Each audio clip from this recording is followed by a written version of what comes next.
everyone, and welcome back to the Alexa Show. I am so excited to be here tonight. My name is Alexa Servodidio, and I am your host. Tonight, I have such an incredible guest. With us, I have Rob Thomas. He is the author of his new book, Wordless Connection. Deepen intimacy without saying a word, even if you are married. This is such an incredible topic, and I've just been so excited to have Rob on the show. Rob, welcome to the Alexa Show. Hey, thank you. I'm excited to be here. I think this will be fun.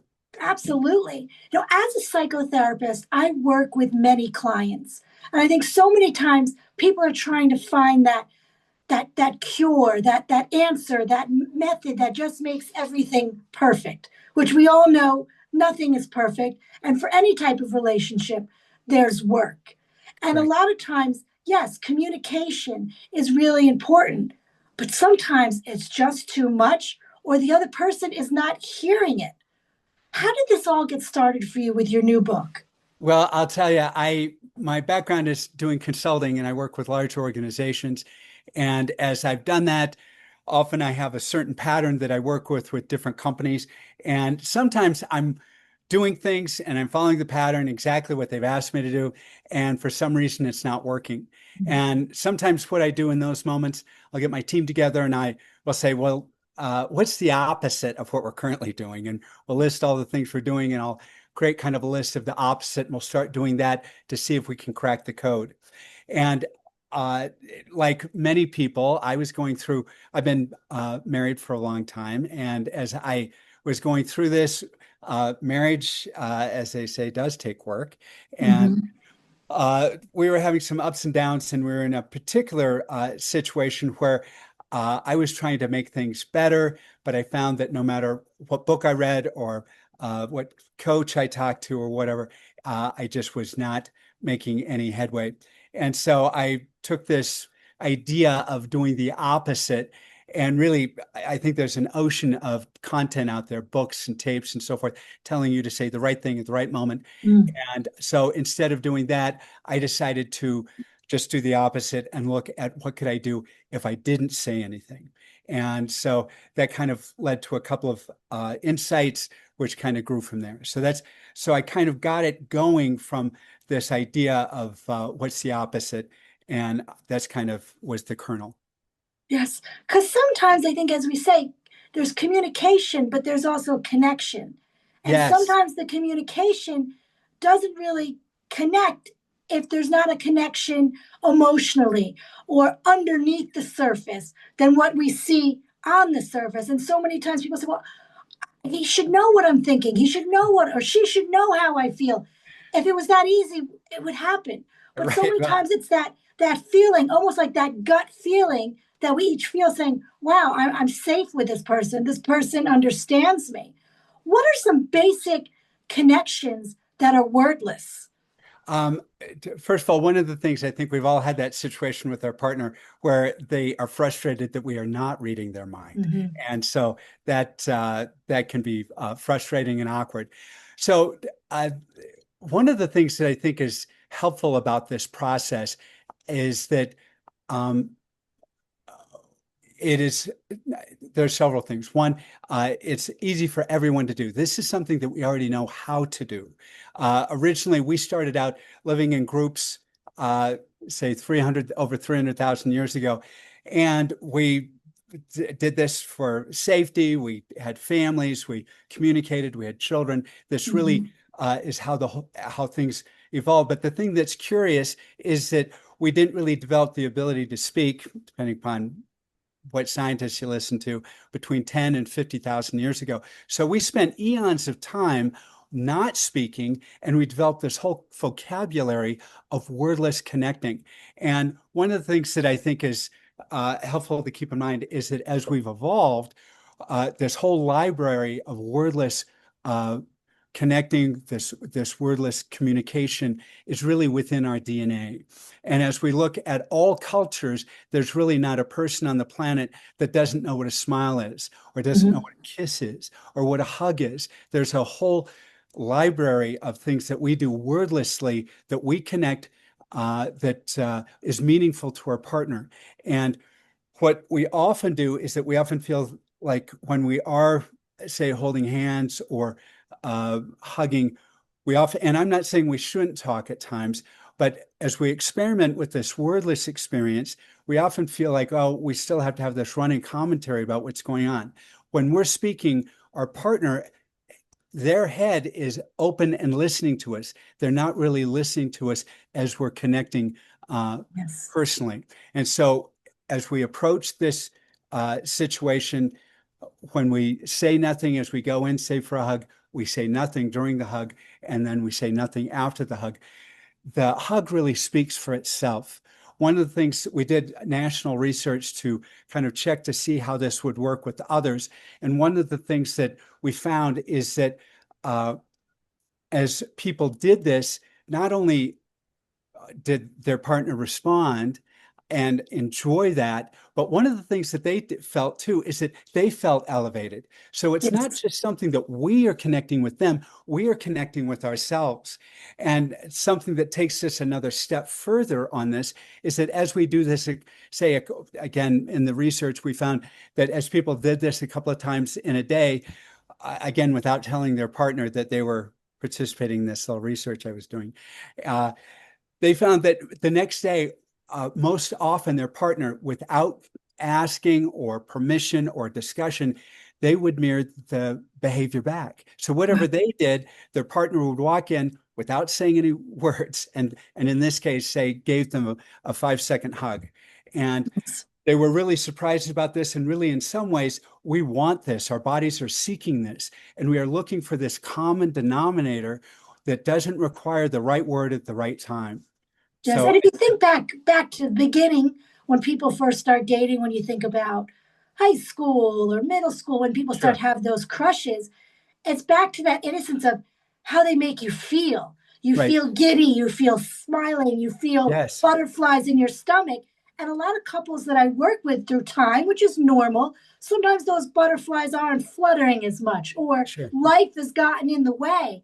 So being able to get back to those basic feelings of, wow, they can still make me feel like this and feel like I'm young again, feel like I'm Yes. appreciated is so important because a lot of times also when I work with couples where there's been infidelity, a lot of times I've found the person that has caught their eye is something that caught them emotionally without them even realizing at first that's what it was. It was all of a sudden emotionally they were caught up, which led to physical. Right. How do you feel about that? Well, I think, first of all, I think we all desire to feel that connection. In Mm-hmm. fact, our bodies are created in a really interesting way that uh, when our cells in our hands or body, as we touch someone, we really are looking for that connection, and we really connect in a different way where really as we touch someone else's hand, our cells are really looking to have a different experience than say if we were touching something else. Anybody can have this experience where if you rub your hand on the back of a desk, your hand feels a certain way. But if you rub your hand on the back of your other hand, you feel something different. And again, the body is really looking to connect with some other person. Yes. And as that occurs, again, wordlessly, the body is looking to engage. And we've got a whole pharmacology of stuff, oxytocin, and so forth, that really then kicks into gear. And this is one of the reasons, one of the things we talk about is that, say, we talk about hugging and kissing, and we talk about doing it for at least 5 seconds. And really, we find that there is a transition point when between, say, 1 or 2 seconds and 5 seconds, the body then recognizes, okay, we're doing something else than just saying hello or goodbye. This is something where we want this to be meaningful. And it doesn't need to be sexual. This can be just something where we are feeling close to someone. You made a comment that I thought was really interesting and also very powerful.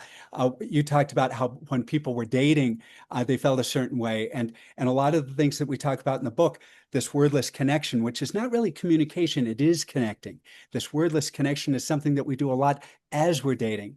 And Mm-hmm. almost every person in our research study made a comment that when they were doing one of the activities, they said, this made me feel like when we first met.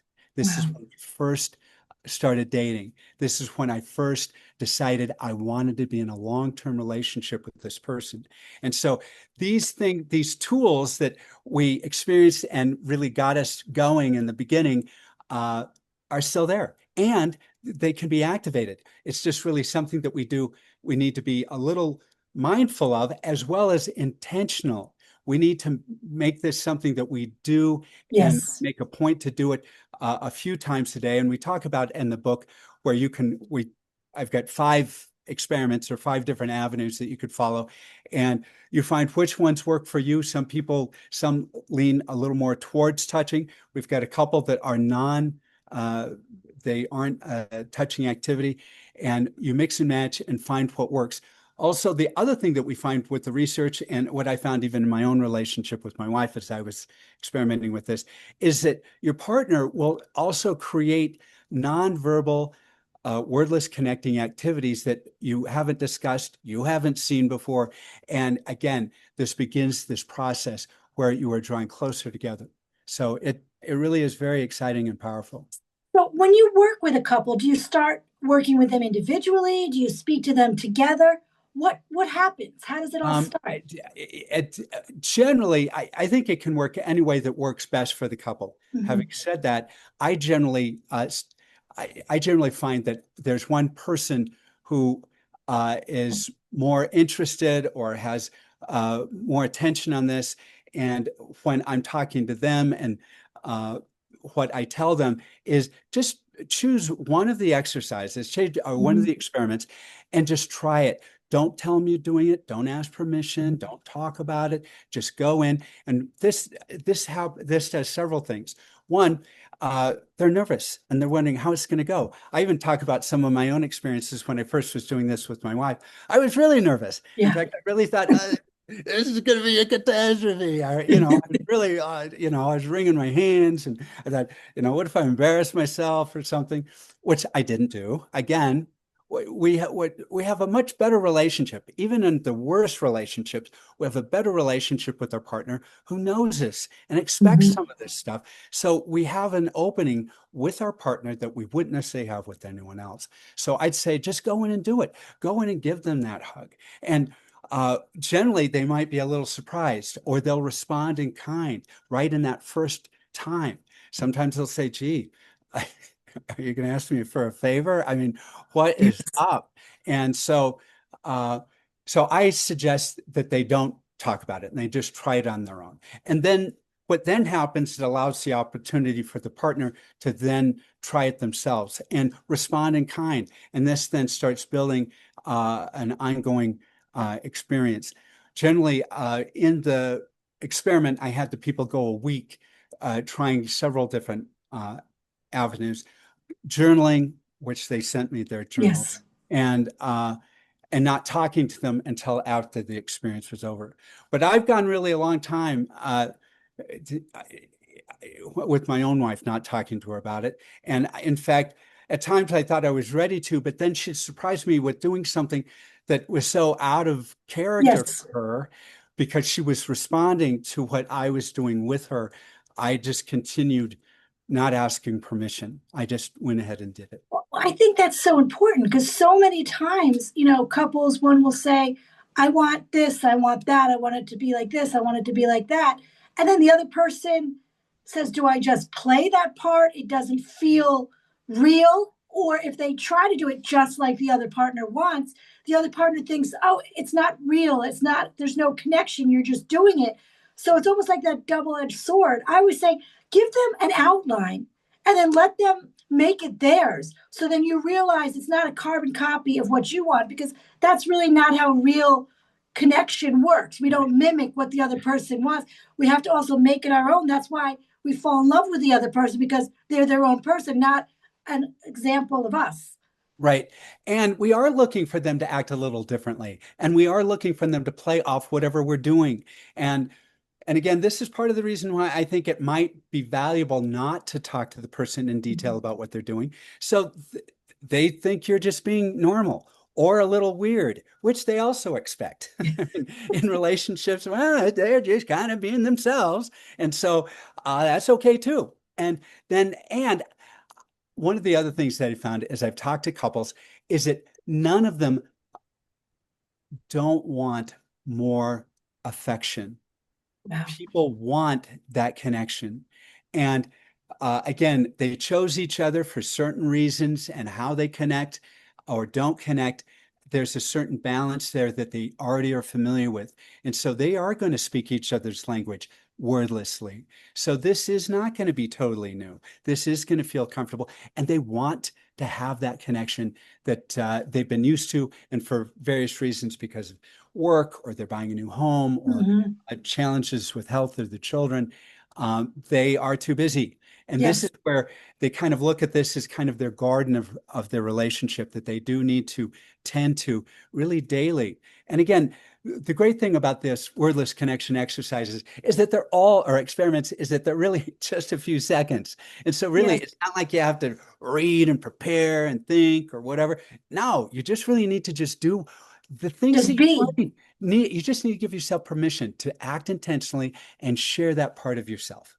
What are some of the most creative exercises that you have seen or heard of? Well, a couple of them.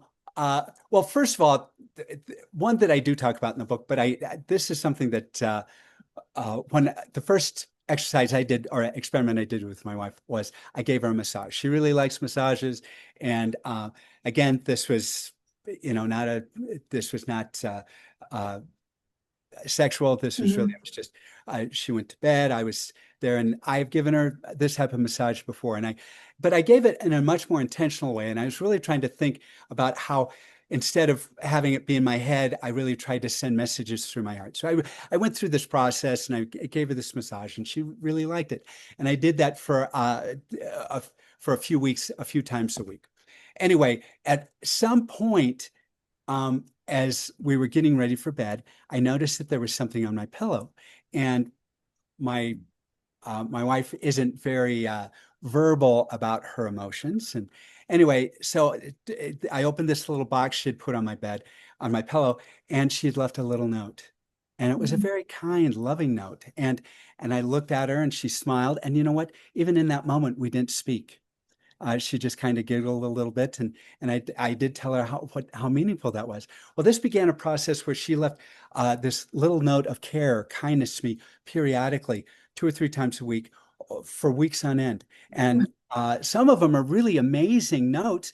I didn't ask for them. This is, turns out, something that I really treasure, but would never discuss it. So that I thought was interesting. One other, and again, this was also something that my wife did, which I thought was also interesting, but unexpected. Anyway, we'd been doing this kind of process. We'd been doing kind of a 5-second hug, 5-second kiss a couple of times a day for a while. Anyway, one evening, it's in the summer, she set up a process where we went out on the balcony, and she prepared to give me a little foot spa, to rub my Oh, feet. And you know what? I'd never had one. And this is going to sound so ridiculous.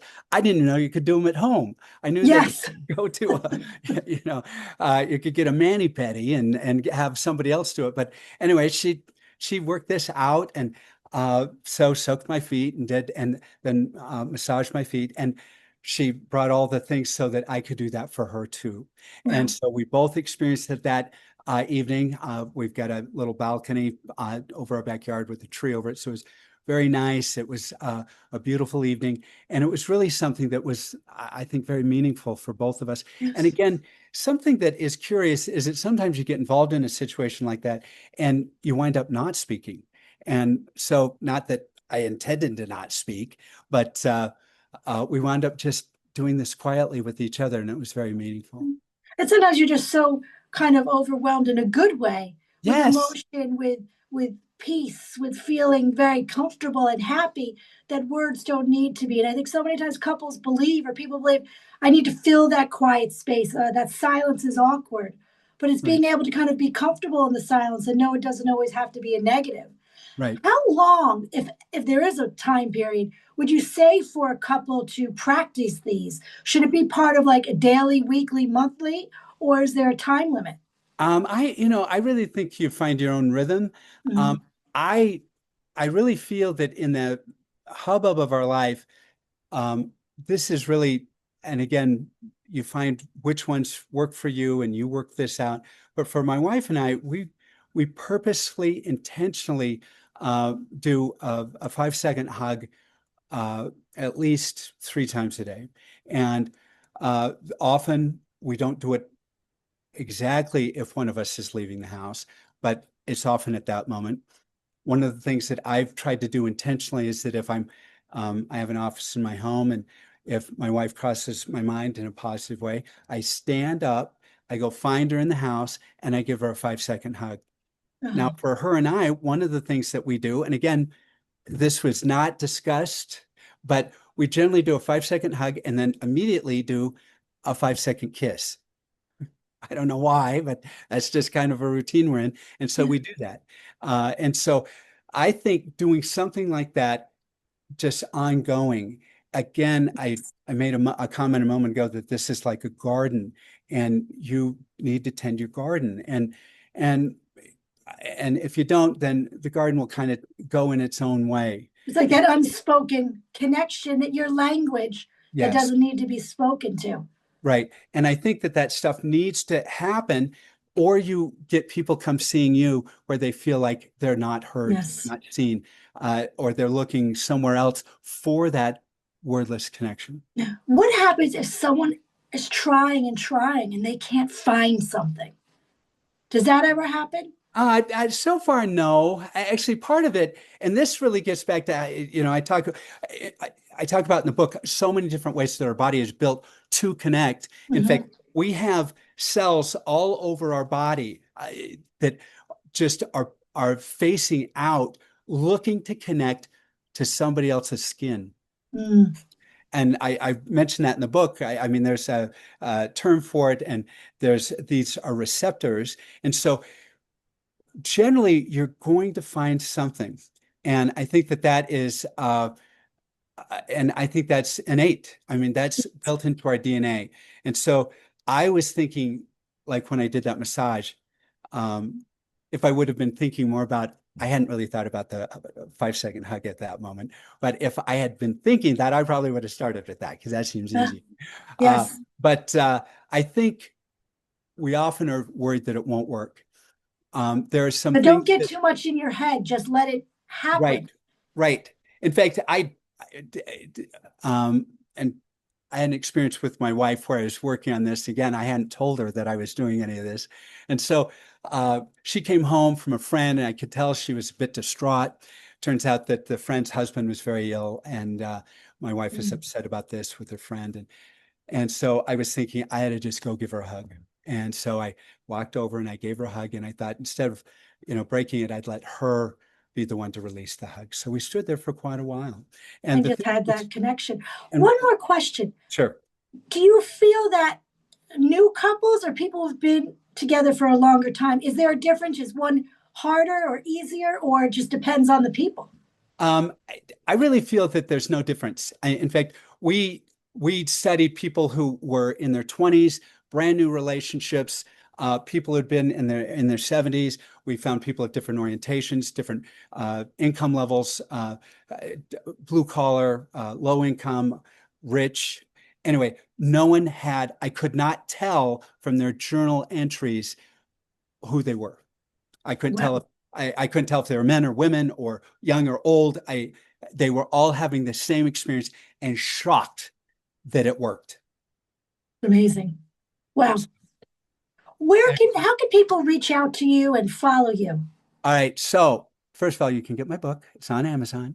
And I've got a website called wordlessconnection.com. They can go there. I have a email there, contact wordlessconnection.com.